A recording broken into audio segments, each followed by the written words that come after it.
ফুসফুস ও হৃদযন্ত্রের সংক্রমণ নিয়ে রাজধানীর এভার কেয়ার হাসপাতালের সিসিইউতে চিকিৎসাধীন বিএনপি চেয়ারপারসন বেগম খালেদা জিয়া। বেগম জিয়ার চিকিৎসা নিয়ে পরবর্তী করণীয় ঠিক করতে গভীর রাতে বৈঠক করে মেডিকেল বোর্ড। তারা মনে করছেন, তার স্থিতিশীলতা বজায় থাকলে বিদেশে নেয়ার মতো পরিস্থিতি তৈরি হতে পারে। বিএনপি চেয়ারপারসনের চিকিৎসার খোঁজ খবর নিতে রোববার রাতে হাসপাতালে যান বিএনপি মহাসচিব মির্জা ফখরুল ইসলাম আলমগীর ও দলটির ভাইস চেয়ারম্যান আব্দুল্লাহ ওয়াল মিন্টু। এভার কেয়ারে আসেন জামায়াতের সেক্রেটারি জেনারেল গোলাম পরোয়ারও। রাজনীতির গণতন্ত্রের উত্তরণে একটি নতুন বাংলাদেশের বিনির্মাণের এই সময়ে দেশনেত্রী বেগম খালেদা জিয়ার সুস্থতা এবং দীর্ঘ হায়াত আমাদের রাজনীতি দেশের জন্য প্রয়োজন।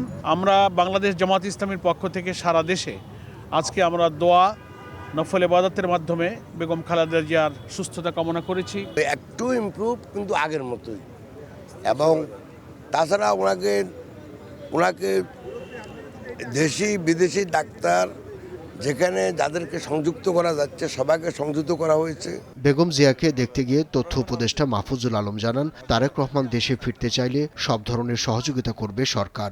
আপনারা সবাই আল্লাহর কাছে দোয়া করেন যাতে উনি সুস্থতার সাথে আমাদের মধ্যে থাকতে পারেন এবং আমরা যাতে এই নির্বাচন থেকে শুরু করে পরবর্তী যে গণতান্ত্রিক রূপান্তর যেটা ঘটতেছে বাংলাদেশে, এই সময়টাতে যাতে ওনাকে পাই, উনি যাতে থাকেন, তাহলে হয়তো বাংলাদেশে একটা স্মুথ ট্রানজিশন হবে। সরাসরি কোনো সহযোগিতা করা হবে কিনা তারেক রহমানকে আনার জন্য? কেন, এটা তো বেসিক কাজ রাষ্ট্রের। বেগম জিয়ার খোঁজ নিতে এভার কেয়ার হাসপাতালে আসেন ক্রিকেটার তামিম ইকবালও। উনি দেশের জন্য কত কিছুই করেছেন, উনি এখন অসুস্থ।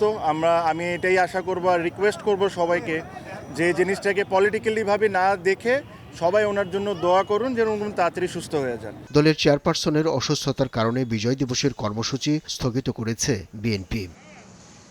আব্দুল্লাহ শাফি, সময় সংবাদ, ঢাকা।